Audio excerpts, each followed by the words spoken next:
votre avis, est-ce qu'une marque peut se permettre de trahir tout ce qu'elle est, et ce, à plusieurs reprises, sans pour autant finir par disparaître? A priori, on se dit que non, c'est clairement impossible. Une marque, c'est quand même une identité, une promesse et une clientèle bien précise. Donc ça peut pas être en permanence modifié en passant du noir au blanc, juste en claquant des doigts. Et pourtant, c'est la spécialité d'une très célèbre marque américaine qui a su passer d'une image traditionnelle conservatrice à inclusive à l'excès, tout en passant par du sexy, du scandale et de la gênance. Et le tout en seulement quelques décennies. Bonjour à tous, vous êtes sur Rebel Market et aujourd'hui je vais vous raconter l'histoire bordélique de la marque la plus sexy et la plus détestée du monde, Abercrombie & Fitch.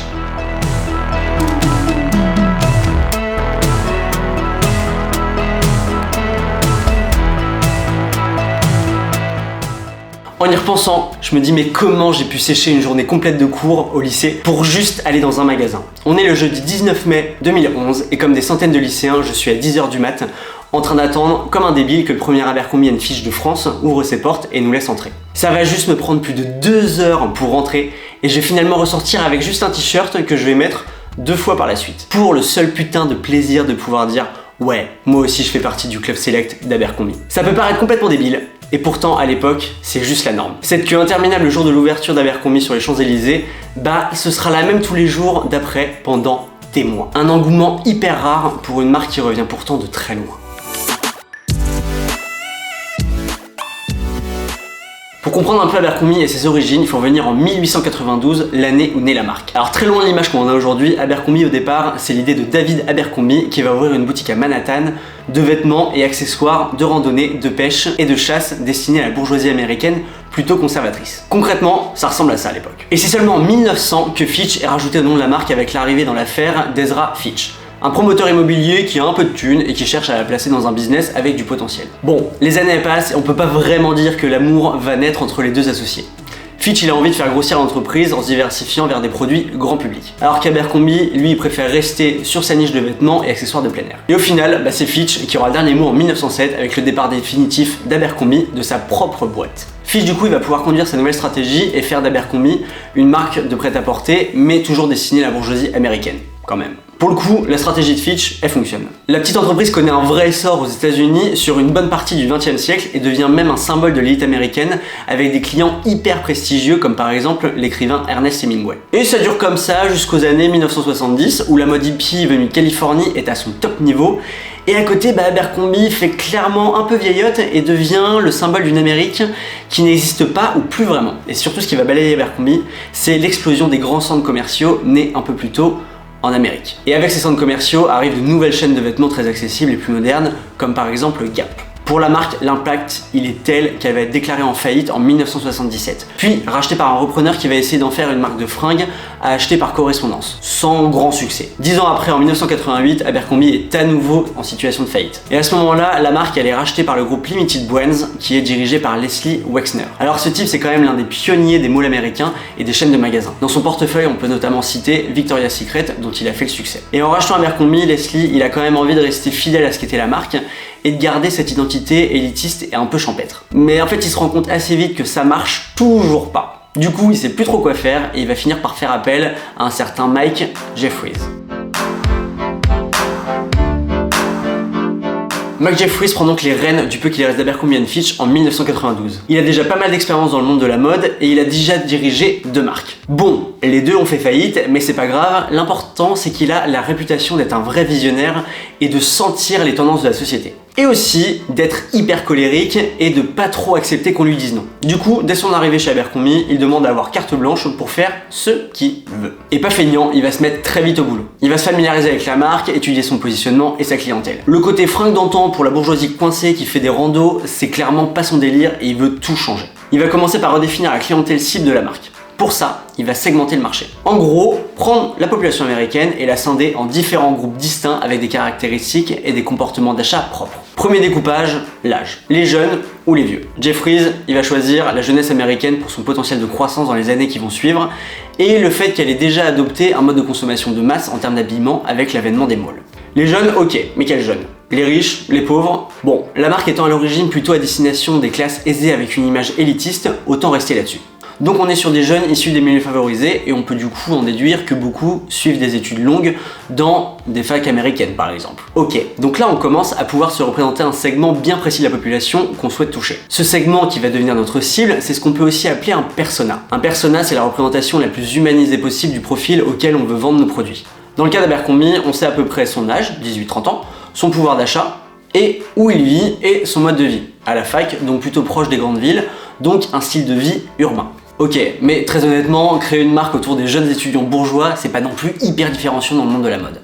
Du coup, Jeffries, il va avoir la bonne idée de rajouter encore un découpage au segment des jeunes bourgeois et les répartir selon leur physique et leur attitude. D'un côté, les moches, les pas sportifs, les pas à la mode, les timides ou les coincés, et d'un autre, les beaux, les sportifs, les musclés, les minces et les populaires. Bref, les cools et les pas cool. Et ça, c'est ce qui va être la base même de la stratégie d'Abercrombie et son positionnement, qui va se construire entièrement autour du jeune bourgeois cool.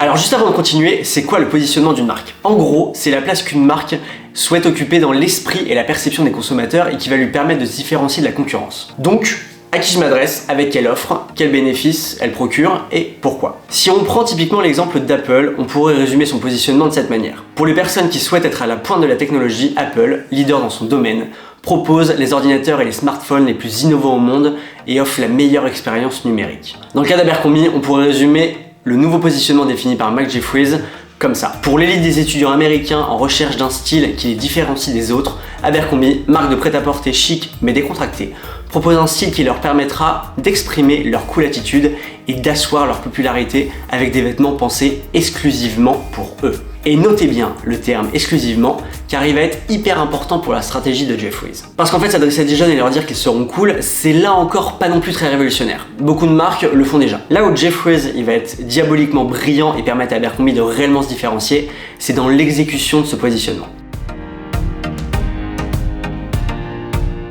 Bon, on peut se le dire, les fringues Abercrombie, elles ont rien d'exceptionnel et de différent par rapport à ce que les autres marques elles proposent. Des jeans comme il en existe plein d'autres, des t-shirts tout simples et des hoodies qui certes sont le produit phare de la marque, mais qui sont juste des sweats à capuche assez lambda. En fait, les seuls trucs un peu singuliers, c'est son nom et son logo qui sont toujours sur les vêtements, et évidemment le plus gros possible pour que chacun devienne une pub ambulante pour la marque. Enfin, quand je dis chacun, c'est pas vraiment le cas. On n'oublie pas que Marc Jeffries, il veut s'adresser exclusivement aux jeunes cool, son persona idéal Abercrombie. Et ça doit se ressentir directement dans tous les aspects de la marque. D'abord, sa communication et ses pubs. Pour parler directement à son public cible, Jeffries, il va recruter des modèles sur les campus américains pour qu'ils deviennent les visages de la marque. En fait, il va faire de l'influence avant l'heure. Alors que la plupart des marques, elles embauchent des célébrités pour leur publicité, Abercrombie, elle va miser sur des personnages inconnus, mais très populaires au sein de leur campus ou de leur ville. Soit étudiants, soit leurs propres vendeurs. En gros, un idéal américain, mais accessible, car potentiellement, le mec à côté de vous en classe. À l'inverse des célébrités qui semblent dans un autre monde et auxquelles il est plus compliqué de s'identifier. Aujourd'hui, c'est ce qu'on appelle de la micro-influence qui vise en fait à se servir de personnes avec des petites communautés, mais qui vont réussir à créer un engagement très fort à l'inverse des macro-influenceurs qui sont déjà des célébrités. Et pour mettre en place la stratégie, Jeffries va faire appel au photographe Bruce Weber, qui va définir entièrement l'iconographie de la marque pour les 2 décennies à venir. Le porno chic. Ce mix savant entre une pub Ralph Lauren, très BCBG, et le sexy à l'excès de Calvin Klein. Des jeunes, beaux, musclés, s'amusant, rigolant ensemble, et surtout très peu habillés. Bref, la représentation d'une Amérique idéalisée et porte-drapeau de l'idée de la beauté, selon Jeffries évidemment. En plus, ils vont avoir le nez assez fin en faisant poser pour leur pub des célébrités avant même qu'elles deviennent célèbres. Ashton Kutcher, Lindsay Lohan, Channing Tatum, Jennifer Lawrence, ou encore une certaine Taylor Swift. Bon, même si là je cite des stars féminines, notre photographe Bruce Weber, il a plutôt tendance à photographier des jeunes garçons qui lui semblent bien plus propices à représenter le persona Abercrombie. Et il va trouver son inspiration dans l'Antiquité grecque qui mettait le corps masculin à l'honneur avec une idée bien précise de la perfection. Vous vous en doutez, Weber et Jeffries, ils sont plus attirés par le physique des hommes que celui des femmes. Et clairement, toute leur direction artistique est un hommage au corps des hommes et à l'homosexualité. Et honnêtement, prendre un tel parti pris à l'époque, c'est quand même hyper osé. Pour rappel, on est dans les années 90 et dans la tête de beaucoup de personnes, un homosexuel, c'est encore Zaza dans la cage aux folles ou Katia dans Le Père Noël est une ordure. La communication de Weber et Jeffries, elle va au moins avoir l'avantage de représenter l'homosexualité sous un jour un peu nouveau, très loin des clichés et quand même beaucoup plus viril.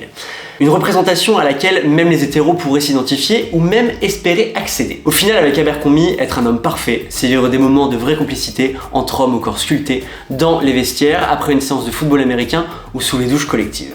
Bon, je pense que vous l'avez compris, c'est sexy, mais pas très subtil. Après, honnêtement, plus c'est gros, plus ça passe. Donc Weber et Jeffries, ils vont se dire, non mais attends, ce positionnement ultra sexy, faut qu'on pousse à l'extrême. Ça doit se voir dans nos boutiques qui doivent devenir le reflet des attributs de la marque, chic, tradi, sexy, et faire la différence avec les autres chaînes beaucoup plus classiques. Et ils vont réussir, ces deux génies, à créer un espèce de temple. En fait, une boutique Abercrombie, ça peut se décrire comme ça. Vous êtes en train de vous balader dans la rue de New York, et là vous passez devant ce qui semble être un magasin, mais pas vraiment. Vous avez une immense devanture, vous pouvez juste lire AF écrit en énorme, et tout l'intérieur caché par des immenses stores. Vous entendez juste de la musique techno à fond, l'odeur d'un parfum qui vient envahir le trottoir, et deux mecs à l'entrée, torse nu, qui ont l'air de sortir d'un film pour lycéennes. Et derrière eux, l'immense affiche d'un mec quasi à poil. Et encore une fois, c'est hyper intelligent. En fait, en passant devant une boutique Abercrombie, on se sent à la fois happé et curieux de savoir ce qui se passe à l'intérieur, et en même temps un peu gêné. Il y a quand même un côté un peu transgressif à rentrer dans une boutique qui ressemble à un sex shop et à passer devant des mecs à moitié nus au milieu de la rue. Et la transgression,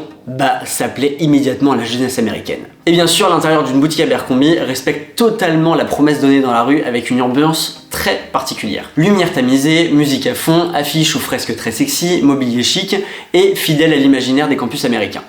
Et sans oublier les vendeurs qui sont pas là pour vendre, mais juste pour danser, et parfois torse nu. Un concept, il faut bien le dire, brillant et jamais vu, et qui pousse le marketing expérientiel à son degré le plus haut. Et ça cartonne très vite. En 1992, l'année où Mac Jeffries reprend la barre, Abercrombie & Fitch fait seulement 95 millions de dollars de chiffre d'affaires. En 2008, c'est près de 4 milliards de CA annuels et avec un bénéfice de plus de 20% grâce à des fringues vendues de plus en plus chères. Typiquement, le hoodie Abercrombie, il va passer en quelques années de 80 € à 180 €. Et oui, ça c'est ce qui se passe quand dans un temps record, une marque passe de la marque vieillotte pour vieux américain coincé à l'une des marques les plus sexy et désirables au monde. Jeffries, en quelques années, il a complètement réussi son pari avec son nouveau positionnement qui permet à Abercrombie de vendre de plus en plus cher en surfant sur les désirs et les envies de la jeunesse américaine. Ça, c'est ce qu'on appelle le marketing aspirationnel. Pour ceux qui ont connu la marque dans ces années-là, il faut bien admettre qu'il y avait une certaine fierté à porter du Abercrombie. Vous aviez un peu l'impression de faire partie d'un club fermé, d'être d'un coup un tout petit peu plus cool. Le seul fait d'entrer dans une boutique Abercrombie et d'acheter un t-shirt, même le plus banal du monde, et de vous balader ensuite avec votre sac Abercrombie dans la rue, c'est un peu comme dire aux gens « ouais, moi je suis un peu comme lui ». Avec leur musique trop forte, les parfums qui faisaient mal à la tête, les vendeurs odieux et très peu habillés, les boutiques étaient en général détestées des parents. Et ça, c'était une raison de plus pour les jeunes et surtout les ados d'y entrer. Dans les années 2000, tous les Américains veulent porter du Abercrombie et si possible que la marque soit écrite le plus gros possible sur les vêtements pour que tout le monde sache que celui qui le porte fait maintenant partie du club des cools. Mais attention, juste porter des fringues Abercrombie, c'est le niveau 1 de l'échelle de la coolitude. Le must, c'est de travailler chez Abercrombie, d'être modèle ou brand représentative Abercrombie & Fitch. Deux jolis noms pour en fait juste dire vendeur en boutique. Mais à l'époque, il y a être avocat, être chirurgien et être modèle chez Abercrombie, le Graal. Tout le monde voulait bosser chez eux parce que ça voulait dire qu'en fait t'étais cool, que t'étais beau et le tout certifié par le tampon Abercrombie & Fitch. Au point où ceux qui se faisaient embaucher étaient prêts à accepter un petit peu tout et n'importe quoi. Mais on verra ça après. Les années avancent, Mac Jeffries il fait encore grossir Abercrombie en lançant deux nouvelles marques. D'abord Hollister, basé sur le même concept store qu'Abercrombie, mais avec un positionnement plus californien, milieu de gamme et ado. Et ensuite, Gilly Hicks, marque de maillot de bain et sous-vêtements pour femmes. Et après son succès en Amérique du Nord, Jeffries il va partir à la conquête du monde en ouvrant à partir de 2007 de très nombreuses boutiques. Londres, Milan, Paris, Tokyo, Singapour. Pour chaque ouverture, c'est l'événement dans le pays. Vidéo promotionnelle, des dizaines de mannequins alignés devant l'entrée du magasin plusieurs jours avant l'ouverture pour faire le show et bien sûr des files d'attente de plusieurs heures pour rentrer et acheter son premier vêtement Abercrombie. Et oui, comme je vous l'ai dit, moi aussi j'ai fait partie des milliers d'idiots après le lycée à attendre sur les Champs-Élysées le jour de l'ouverture qu'ils ouvrent enfin les portes. Et d'ailleurs je me rappelle que j'avais pété mes économies à acheter un t-shirt que j'ai dû mettre 2 fois parce qu'il m'allait même pas vraiment. Et ouais, je suis très con. Bon, après, pour une marque, rien ne dure jamais. Et Abercrombie échappe clairement pas à la règle. Au moment où c'est la folie dans le monde entier avec des dizaines d'ouvertures de nouveaux magasins, aux États-Unis, la marque elle commence clairement à lasser, voire même à crisper. Déjà, on peut relever un problème dans le positionnement aspirationnel d'Abercrombie. En fait, quand la marque faisait porter ses vêtements essentiellement aux personnes cool et belles des campus et des lycées américains, ça crée forcément l'envie chez les autres d'accéder à ce statut, ce qui du coup les faisait acheter eux-mêmes du Abercrombie. Et ça c'était cool puisque du coup ça faisait forcément gonfler le chiffre d'affaires de la marque. Mais une fois que tout le monde porte du Abercrombie et que tout le monde se rend compte que ça rend pas si cool que ça ou canon, puisque tout le monde au final est mis sur la même échelle, qu'est-ce qui se passe? Et la marque du coup elle répond plus à sa promesse initiale et perd petit à petit son aura. Et dans le cas d'Abercrombie, la marque elle va même jusqu'à s'effondrer quand elle fait en plus l'objet de scandales. Parce que les scandales, à partir des années 2010, c'est un peu devenu le quotidien de la marque. C'est d'abord venu du grand public. Enfin, des minorités américaines pour être plus précis. À commencer par les asiatiques. La marque elle a été accusée de racisme avec des slogans un peu chelous et des représentations de personnes asiatiques très clichés. Genre dessin d'enfants de CP, le tout imprimé sur des milliers de t-shirts. Bon, après Abercrombie a eu au moins le beau réflexe en retirant tout de suite de la vente ses t-shirts et en s'excusant. Ils vont quand même aller expliquer que c'était juste pour rire et qu'il y avait quand même 2 asiatiques dans l'équipe qui avaient décidé que les dessins étaient drôles. Donc, validé et c'est normal, on y va, on envoie. Pas sûr que ce soit la meilleure défense, mais bon, comme l'immense majorité des grandes marques sont à un moment accusées de dérapage, c'était pas gravissime. Le problème c'est qu'Abercrombie, elle va continuer à faire face à des accusations. Et cette fois, ça va être de la part de certains de ses employés qui vont dénoncer un système de discrimination à grande échelle au sein de la marque. Et bizarrement, toutes les personnes dénonçant ce système, elles sont toutes noires ou asiatiques ou hispaniques. On parle ici bien sûr de discrimination à l'embauche, mais même une fois que ces personnes elles ont intégré les équipes Abercrombie, ça continue. Le plus souvent, les personnes issues des minorités, elles vont être cantonnées à des postes où les clients peuvent pas les voir. En résumé, ils vont gérer les stocks à l'arrière. Bah oui, parce que le persona Abercrombie et donc son vendeur, il est blanc. Et quand des employés commencent à poser problème en demandant par exemple à travailler en tant que modèle / vendeur, on leur fait juste comprendre qu'ils travaillent plus pour la marque et on réduit leurs heures de travail à 0. Bref, les accusations elles sont rendues publiques, la justice américaine elle est saisie et Abercrombie finit par perdre son procès, doit payer des amendes et doit également s'engager à fournir des efforts pour plus de diversité et d'inclusion. Alors là, l'idée d'inclusion, Jeff Weiss, notre DG tyrannique, il connaît pas du tout. Lui, toute sa stratégie, elle est basée sur l'exclusion et la discrimination entre les cools et les pas cools. Les gars, ils viennent clairement l'emmerder avec la diversité et l'inclusion, alors que lui, il veut juste voir des gens bien gaulés porter ses fringues. On peut d'ailleurs citer cette phrase de lui lorsqu'il répond aux accusations de discrimination d'un journaliste. Oui, nous sommes exclusifs, nous embauchons des gens beaux dans nos magasins, parce que les gens beaux attirent d'autres gens beaux. Nous voulons nous adresser à des gens cool et beaux qui ont les moyens. Nous ne ciblons personne d'autre. C'est d'ailleurs peut-être à ce moment-là que le génie du marketing qu'est Jeff Weiss a laissé la place à un taré un peu mégalo. Voilà ce que je pense, je le dis bien fort, et si vous n'êtes pas d'accord, je vous emmerde en fait. Jeff Weiss c'est quand même le visionnaire qui a porté Abercrombie en sachant parfaitement surfer sur les tendances et les aspirations de la jeunesse. Et pourtant, là c'est le gars qui se retrouve incapable de voir que le monde il est en train de changer complètement autour de lui. On est en 2013 et les réseaux sociaux sont déjà là, Facebook, Twitter, et à ça vient se rajouter l'essor du body positivisme. Et là le combo des deux, c'est la cata pour Abercrombie qui a quand même fait un énorme effort pendant des années pour exclure tous ceux qui n'étaient pas dans les canons de beauté, allant jusqu'à bannir les grandes tailles de leurs rayons. Pour les femmes, terminer les tailles XL ou au-delà du 40, et on va quand même garder du XL pour les hommes parce que ça attire les sportifs. Mais lorsqu'une personne de couleur ou un peu trop grosse commence à dénoncer sur les réseaux la politique d'Abercrombie, que la vidéo elle devient virale, que d'autres dans le même cas commencent à réaliser qu'ils sont pas les seuls finalement à être exclus, que eux aussi se mettent à faire des vidéos pour dénoncer Abercrombie, soit de façon violente, soit sur un ton humoristique en moquant les petites phrases ou le physique bizarre de Jeff Weiss et en le tournant en ridicule. Alors là, c'est plus juste un bad buzz de quelques personnes qui portent plainte, ça devient un procès populaire devant l'Amérique entière que la marque peut plus du tout contrôler. Abercrombie & Fitch is under fire again for saying terrible things about overweight people. Et vas-y, qu'on rajoute à ça des accusations d'agression sexuelle. Ça va commencer avec le photographe Bruce Weber qui est à l'origine de l'identité visuelle de la marque, qui est accusé publiquement par certains anciens mannequins de la marque. Et un peu plus tard, nouvelles accusations, mais cette fois envers Mike Jeff Weiss lui-même, accusé de la même chose que son pote photographe. Bon, là, vous l'avez compris, c'est la totale. Les actionnaires de la marque, ils ordonnent à Jeff Weiss de démissionner sur le champ, ce qu'il fait, et on n'entendra plus jamais vraiment parler de lui en dehors des très nombreux articles ou documentaires qui raconteront la chute d'un géant de la mode. En 2016, Abercrombie, elle est élue la marque la plus détestée des États-Unis, et en plus de ça, elle subit la concurrence des enseignes de fast fashion et des ventes en ligne. Le business, il s'effondre sur le continent américain et ça contamine petit à petit l'Europe et l'Asie. Les magasins, ils ferment les uns après les autres et le Covid vient finir le travail. Bref, Abercrombie est une marque qui est devenue ringarde, presque morte. Enfin ça, c'est ce qu'on aurait pu croire. Entre l'année où Mac Jeffries est contraint de partir et l'arrivée d'un nouveau dirigeant, il se passe quasiment 3 ans. C'est seulement en 2017 que Fran Horowitz prend les rênes du groupe Abercrombie. L'avantage, c'est qu'elle connaît bien l'entreprise. Elle arrive en 2014 à la tête de Lister et elle est devenue directrice du merchandising pour toutes les boutiques du groupe. Et sa nouvelle mission, elle va pas être évidente. Il faut impérativement redorer le blason d'Abercrombie et faire oublier les scandales. Et ça va passer par une refonte complète de la stratégie marketing et du positionnement. Fran, elle comprend bien que dans l'époque actuelle, en fait, on peut plus exclure une énorme partie de la population parce qu'elle correspond pas aux normes de beauté définies par un seul homme. Du coup, c'est pas juste un petit coup de gouvernail qu'elle va mettre à la stratégie de la marque, mais un vrai virage à 180. Déjà, exit l'aspect exclusif de la marque. Maintenant, le mot d'ordre, c'est l'inclusivité. Les vendeurs dans les boutiques choisis pour leur physique parfait sont peu à peu remplacés par des vendeurs normaux, au physique normal et complètement habillés maintenant. Même les modèles des affiches ou des pubs changent radicalement. La marque elle va commencer à mettre en avant la diversité en termes d'ethnie, d'orientation sexuelle ou de physique. Le changement il est radical. Ça va même se retrouver dans leur discours de marque. On peut lire notamment sur leur site internet des phrases du genre « Ici nous célébrons la diversité devant et derrière la caméra et l'inscrivons dans l'ADN de notre marque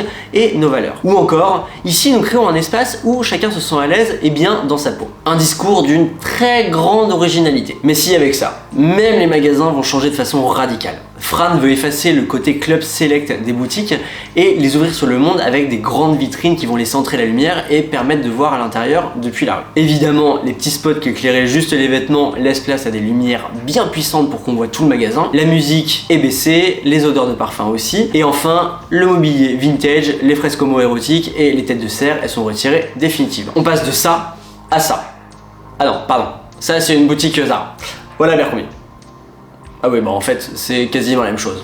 Bah oui, dans un monde où tout se ressemble, surtout ne nous différencions pas des autres. Et même Lister, la petite sœur californienne d'Abercrombie, va subir le même lissage de son identité jusqu'à ressembler à une boutique Petit Bateau ou Saint James. Ou Saint-James, je sais jamais. Bon, je pense que vous l'avez compris, et je fais peut-être grincer quelques dents avec mon ironie, mais je suis pas un grand fan du nouveau Abercrombie. Parce que pour être honnête, moi j'ai adoré ce qu'était Abercrombie et Hollister dans les années 2010 quand ils sont arrivés en France. Pour le coup, le concept des magasins faisait rêver. J'avais toujours plaisir à acheter un truc chez eux, et oui, une certaine fierté à porter ces marques. Et j'étais clairement pas le seul quand on voit l'engouement qu'il y avait autour. Aujourd'hui, quand je vais dans une boutique Abercrombie, j'ai juste l'impression de rentrer dans un Zara ou un Célio. En mieux rangé, certes, mais bon, rien de dingue, honnêtement. Ça n'a aucune identité, tout est lisse, les fringues pourraient être vendues n'importe où, les vendeurs ressemblent à n'importe quel vendeur. Bref, je rentre dans une boutique normale quand j'y vais et ça casse complètement mon expérience en tant que consommateur. J'en prends pas plein les yeux. Alors oui, bien sûr, le marketing de l'ancien Abercrombie manquait carrément d'éthique et de morale, mais bon, mon côté un peu cynique me fait dire que c'était pas la peine non plus d'aller aussi loin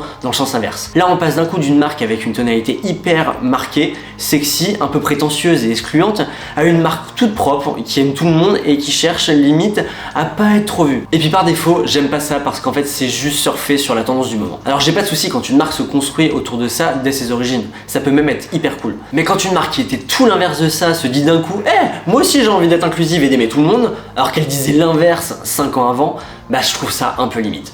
Il y a un vrai côté schizo à faire ça. Même si, très honnêtement, Abercrombie a encore un peu de marge quand on regarde d'autres marques comme Calvin Klein par exemple. En plus, ce nouveau positionnement, honnêtement, il a rien de novateur. Franchement, le coup de la diversité et de l'inclusion, Benetton l'a fait avant tout le monde.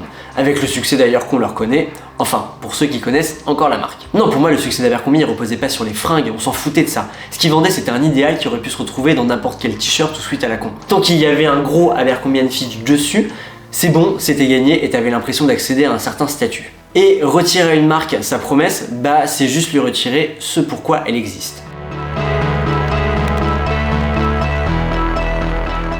En fait, quand j'ai décidé de faire cette vidéo, c'était pour montrer à quel point le changement de stratégie d'Abercrombie était mauvais et que la marque allait juste accélérer sa chute. Et en faisant mes recherches, bah en fait j'ai pas réussi à prouver que j'avais raison. Ça me fait bien chier de l'admettre, mais en vrai la stratégie de Fran Horowitz, tout le monde il est beau, tout le monde il est gentil, bah ça a l'air de marcher. Donc je suis un peu saoulé. Oui, leurs magasins, ils me font plus rêver, leurs discours vus et revus m'enchantent pas vraiment et pourtant, la marque, elle redécolle de fou. Entre mai 2023 et mai 2024, à Wall Street, l'action Abercrombie, c'est celle qui a connu la plus grosse croissance, plus 389%.